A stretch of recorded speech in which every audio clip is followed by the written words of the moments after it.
Do you want an electrified alternative to gasoline-powered transportation with no risk you'll run out of juice? Well then, let's talk plug-in hybrid electric vehicles, or PHEVs. And so we're all on the same page. Plug-in hybrids are just hybrid cars with extra batteries that can be charged with a normal household outlet or a 240-volt charger to allow some degree of pure electric travel. With a growing roster of moderately priced plug-in hybrids to choose from, we decided a comparison test was in order. So, let's get ready to use less gasoline. Hey! The least expensive entry in our test is the Hyundai Ioniq.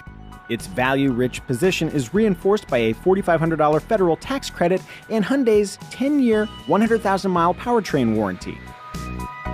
With a fully charged battery, the EPA predicts 29 miles of electric-only driving, but during a plodding LA commute, we knocked out 38.4 miles before the Ioniq's 1.6-liter engine had to intervene. With the engine involved, the Ioniq plug-in is rated at 52 combined mpg. Consider us dazzled. The powertrain's 139 horsepower total output proved ample for normal commuting, though overtaking on the freeway took some patience. That extra time let us appreciate the Ioniq's well-calibrated 6-speed automatic transmission, a pleasing contrast to the continuously variable transmissions found in most hybrids. Over a route that spanned much of California, we wished for a quieter cabin and extra support from the driver's seat. Otherwise, we like the Ioniq's agreeable demeanor and standard niceties like heated seats, dual-zone automatic climate control, and a 7-inch touchscreen with modern smartphone integration. In fact, after this test, one of our editors added the Hyundai Ioniq plug-in to his shopping list. For a car reviewer, that is strong praise. Compared to the Ioniq, the 2018 Honda Clarity plug-in hybrid seems pricey, but that price premium comes with notable advantages. Foremost are a 42 mpg combined rating and an EPA-estimated electric range of 47 miles that we handily eclipsed. In congested traffic, with occasional sprints to 65 miles per hour, we achieved 56.2 electric miles. A higher speed test still yielded 46 miles before enlisting the 1.5-liter engine's help. Note, a normal 120-volt outlet will charge the Clarity in 12 hours, but use a 240-volt charger, and that time drops to a mere 2.5 hours. Delivering 212 total system horsepower, the Clarity is the most powerful car in our test. It's also the heaviest, so acceleration lands in the adequate range.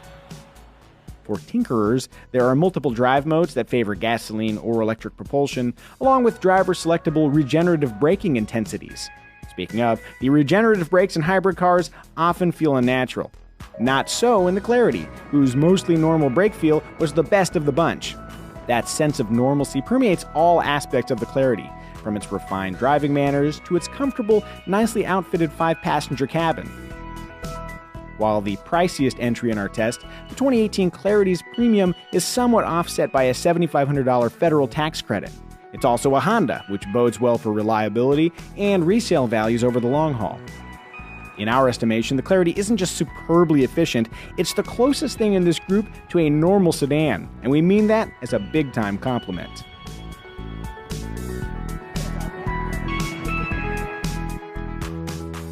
Driving at freeway speeds, we covered 26.2 electric miles in this Toyota Prius Prime. Add maddeningly slow traffic to the mix, and matching or exceeding the 29-mile EPA estimate should be no problem. Perhaps more interesting is the Prime's comparison-topping 54 mpg combined fuel economy rating. We achieved 54.3 mpg in real-world conditions, so that EPA rating is no joke. During our test, ride quality and handling proved more than acceptable, but if you plan to prime, there are some downsides. No fifth seat is one, tepid acceleration is another, the absence of Apple CarPlay and Android Auto is a third.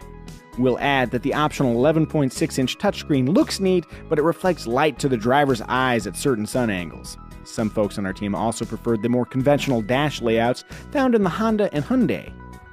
That said, with a supple ride, a comparatively low starting price, a $4,500 federal tax credit, Toyota's epic resale values, and styling that you will love, unless you hate it, the Prius Prime is an easily defendable plug-in purchase, especially if you favor hybrid efficiency over electric range. Let's close things out with the plug-in hybrid that started it all, the Chevrolet Volt, whose EPA-certified 53-mile electric range tops our comparison. Through a soul-sucking stop-and-go commute, we managed 53.3 miles before the Volt flipped on its gasoline engine. With that kind of range, gas-free commuting is an achievable reality. Outstrip the battery's range, and you'll still enjoy an EPA-estimated 42 combined mpg. Volt has range and efficiency on its side, but it's also a nice car. Our elite test squad praised its handsome interior, smartly arranged controls, and standard Apple CarPlay, though one of our editors experienced multiple infotainment crashes. Tisk, tisk. Also, sitting in the middle seat is a bad idea for most humans, and the Volt skews towards the expensive side of the spectrum, with a base MSRP near the Clarity's. But like the Clarity, the Volt is eligible for a sweet $7,500 federal tax credit. Just keep in mind that Chevy is creeping towards their 200,000 vehicle limit for that federal electric vehicle incentive. So if you crave ultimate electric range with a gasoline safety net and you love Chevy, get your Volt while the getting's good. And that is a light spritz of electrified automotive knowledge. If you're ready to take the plug-in hybrid plunge, our full comparison is yours to enjoy. When you do, remember, it's hard to buy a bad car these days, but it is easy to buy the wrong car. Whether you're shopping plug-in hybrids or almost anything on wheels, Kelley Blue Book is here to help.